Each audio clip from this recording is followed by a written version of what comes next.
Bom dia, queridos. Nós da Israel em Fotos e Fatos preparamos para vocês um material maravilhoso que é um resumo histórico sobre Israel.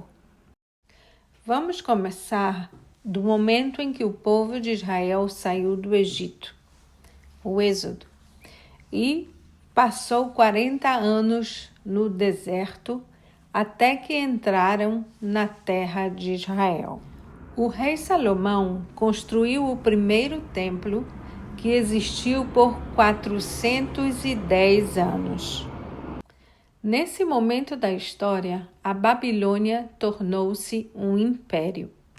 Nesse momento, em Israel, o profeta Jeremias e outros profetas avisavam o povo que se Israel não guardasse, não fizesse de acordo com os mandamentos divinos, eles iriam para o exílio. O povo ria-se deles, dos profetas e de Jeremias. Jeremias foi o mais assertivo, falou ao povo com severidade e, por fim, foi jogado num poço cheio de lama para ser afogado. O povo estava cansado da opressão dos profetas que só viam a escuridão.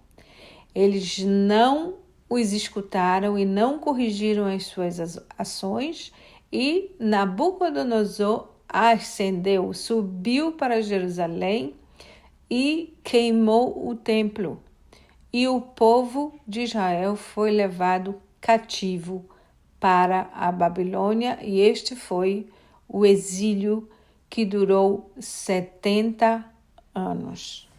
Dentro desses 70 anos, o Império Babilônico entrou em colapso e a Pérsia, aquela que surgiu como uma potência em seu lugar, com Sírio e Dária, e depois Assuero, que nós o conhecemos do livro de Esther.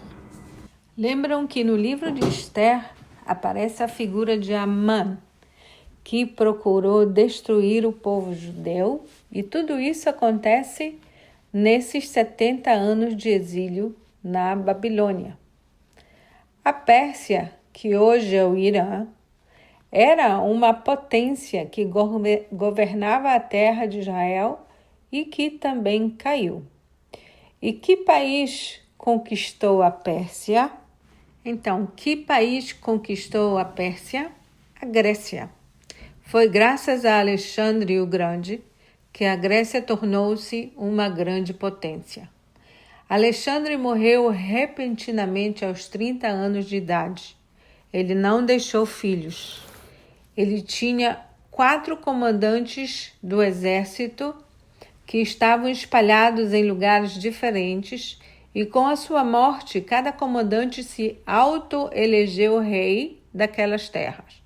Ptolomeu no Egito, Antíoco em Israel, por exemplo, e Etíoco IV foi quem decretou que os israelitas, os judeus naquela época, não deveriam aprender a Torá, não deveriam observar o Shabat e estavam proibidos de realizar circuncisão, colocar tefilim. E o que aconteceu foi que os macabeus marcharam contra eles sob o comando de Matitial ben Yohanan e lutaram contra os gregos e os expulsaram daquela terra. E isso aconteceu em plena época do Segundo Templo, e foi o milagre de Hanukkah. Então, queridos, a Pérsia caiu, a Grécia subiu, mas a Grécia também caiu. E no lugar da Grécia, como império naquele tempo, surgiu o último poder da história, ou o último grande poder da história antiga que governou o mundo antigo, que foi Roma. Tito, o imperador romano, queimou o Segundo Templo. Imediatamente após a queda do Segundo Templo, o cristianismo começou no mundo. E no final do segundo templo, aparece então Jesus, o fundador do cristianismo.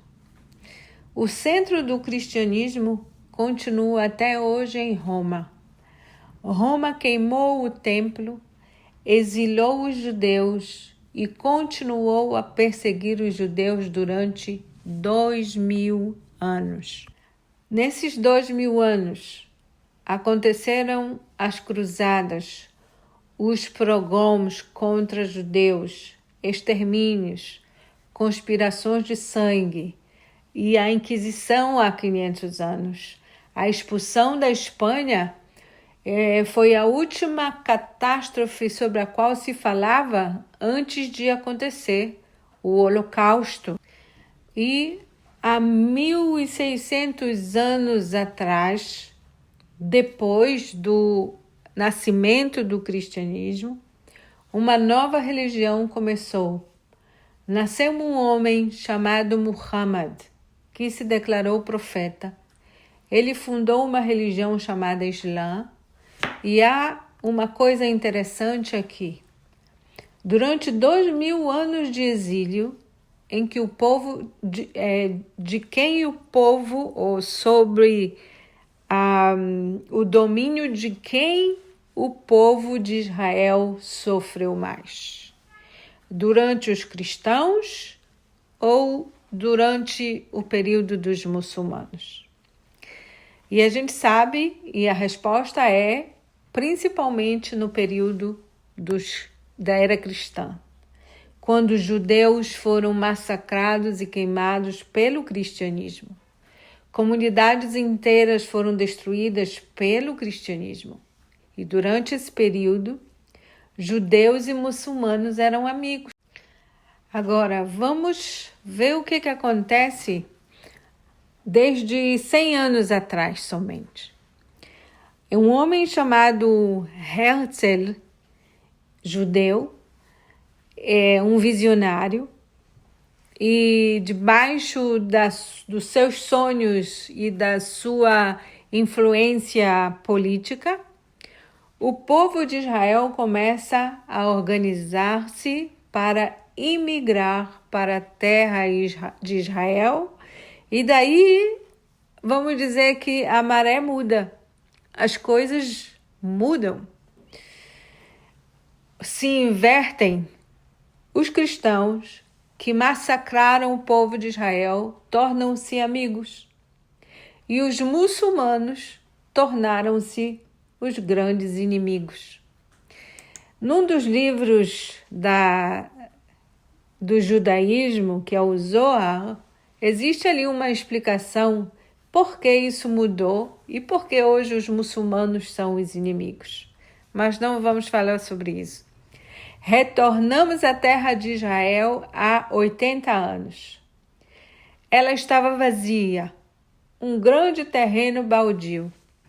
E nesses 80 anos, Israel cresceu, floresceu, prosperou. E atualmente estamos aqui, nesse dezembro de 2025. E este é um resumo histórico, desde o êxodo do Egito até este dia ou esta noite. E fica para você um abraço, Feliz Natal para aqueles que são cristãos e comemoram o Natal. Happy Hanukkah, Hanukkah Sameach, para aqueles que comemoram Hanukkah e são os judeus. Fiquem com Deus. Um abraço apertado da Fotos e Fatos em Israel.